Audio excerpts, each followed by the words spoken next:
मोदी को भड़काकर ट्रंप को भुगतने होंगे खतरनाक अंजाम। पूर्व अमेरिकी मंत्रियों ने खोल दी सच्चाई। ये सिर्फ एक धमकी नहीं बल्कि सच्चाई है जो अब वॉशिंगटन के अपने बड़े बड़े नेता भी मानने लगे हैं। कहावत है, जो गड्ढा दूसरों के लिए खोदता है कई बार उसी में खुद गिर जाता है, और आज यही हश्र हो रहा है अमेरिका का। भारत पर दबाव बनाने की जो चाल चली गई थी वही अब ट्रंप प्रशासन के लिए आत्मघाती कदम साबित हो रही है। वॉशिंगटन के बंद दरवाजों के पीछे अपने ही लोग अपने ही नेताओं से भिड़ रहे हैं, और वजह है भारत पर लगाया गया 50% से भी ज्यादा का टैरिफ। जरा सोचिए, अमेरिकी पॉलिटिक्स के सबसे चालाक, सबसे सख्त और सबसे बेबाक चेहरे में से एक जॉन बोल्टन, वही बोल्टन जो कभी ट्रंप प्रशासन में नेशनल सिक्योरिटी एडवाइजर की कुर्सी पर बैठते थे, अब खुलेआम अपने पुराने बॉस की नीतियों को ध्वस्त करने पर उतारू हैं। बोल्टन साफ कह रहे हैं, ये टैरिफ अमेरिका को बहुत महंगा पड़ेगा। बोल्टन का आरोप है कि ट्रंप ने भारत पर 50% से ज्यादा टैरिफ थोपकर दशकों से चल रहे अमेरिकी रणनीतिक लक्ष्य को ही खतरे में डाल दिया। वो लक्ष्य जिसमें अमेरिका चाहता था कि भारत रूस और चीन से दूरी बनाए, लेकिन ट्रंप की जल्दबाजी और डबल परानतन दाल्दी के बारे में स्टैंडर्ड वाली पॉलिसी ने खेल पलट दिया। रूसी तेल खरीदने पर पेनाल्टी लगाने की कोशिश में ट्रंप ने एक और सुपर टैक्स ठोक दिया, 25% का सेकेंडरी टैरिफ। तर्क ये दिया कि भारत रूस की वॉर मशीन को फंड कर रहा है, पर हकीकत चीन के मामले में ट्रंप का तेवर ठंडा पड़ गया। यही दोहरे मापदंड भारत को चुभ गए। भारत ने दो टूक कह दिया, ये टैरिफ अनुचित है, और देखते ही देखते रूस खुलकर भारत के साथ खड़ा हो गया। मॉस्को ने वॉशिंगटन पर सीधा आरोप लगा दिया, ये गैर कानूनी व्यापारिक दबाव है। CNN को दिए इंटरव्यू में बोल्टन ने कहा, विडंबना देखिए, रूस को चोट पहुंचाने की कोशिश में ट्रंप भारत को रूस और चीन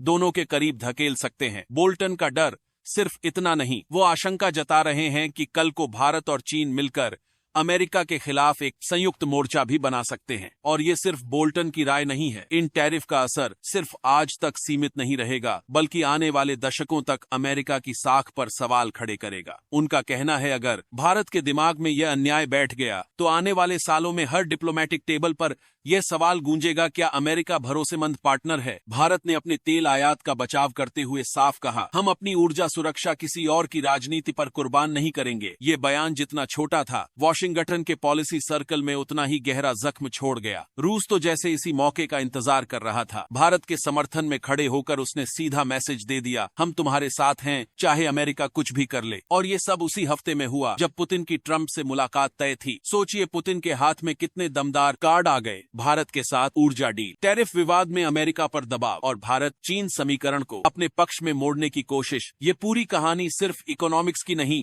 बल्कि खालिस जियोपॉलिटिक्स की है। ट्रंप के टैरिफ ने सिर्फ भारत अमेरिका रिश्तों में दरार नहीं डाली, बल्कि रूस को एक नया ताकतवर डिप्लोमेटिक मोर्चा भी दे दिया। और याद रखिए, यही वो रूस है जिसके साथ अमेरिका ने पिछले कई दशकों से भारत की नजदीकी कम करने की हर संभव कोशिश की थी। लेकिन ट्रंप की एक जल्दबाजी ने सारा खेल उल्टा कर दिया। बोल्टन ने द हिल में साफ लिखा, बीजिंग पर नरमी और नई दिल्ली पर सख्ती, ये अमेरिका की सबसे बड़ी रणनीतिक भूल है। उनके मुताबिक ट्रंप शी जिनपिंग के साथ किसी डील की चाह में अमेरिका के दीर्घकालिक हितों की बलि चढ़ा रहे हैं, क्योंकि अगर भारत और रूस का गठजोड़ और मजबूत होता है और चीन को भी इस समीकरण में जगह मिल जाती है, तो अमेरिका के सामने एक ऐसा मोर्चा तैयार होगा जिसे तोड़ना लगभग असंभव होगा। अब सवाल ये है, ट्रंप ने आखिर ये किया क्यों? जवाब सीधा है, ताकत दिखाने की जल्दबाजी और रणनीतिक सोच की कमी। उन्होंने सोचा था कि भारत पर दबाव डालकर रूस से दूर कर देंगे। आज अमेरिकी पॉलिसी सर्कल में हड़कंप है। XNSA, बोल्टन से लेकर विदेशी नीति के बड़े बड़े एक्सपर्ट्स तक सभी ट्रंप को चेतावनी दे रहे हैं, ये गलती अमेरिका को सालों तक भुगतनी पड़ेगी। तो बात फिर वही, जो गड्ढा दूसरों के लिए खोदा गया था, अब उसी में अमेरिका खुद गिर चुका है। ट्रंप का दाम उल्टा पड़ चुका है। भारत अब मजबूती से अपने फैसले ले रहा है। अमेरिका ने सोचा था वो भारत को झुका देगा, लेकिन अब हालात ऐसे हैं कि भारत की नीति, भारत का रुख और भारत की दोस्तियां वॉशिंगटन के लिए सबसे बड़ी चुनौती बन चुकी हैं। और यही है असली करारा जवाब। इस खबर को शेयर जरूर करें। जय हिंद।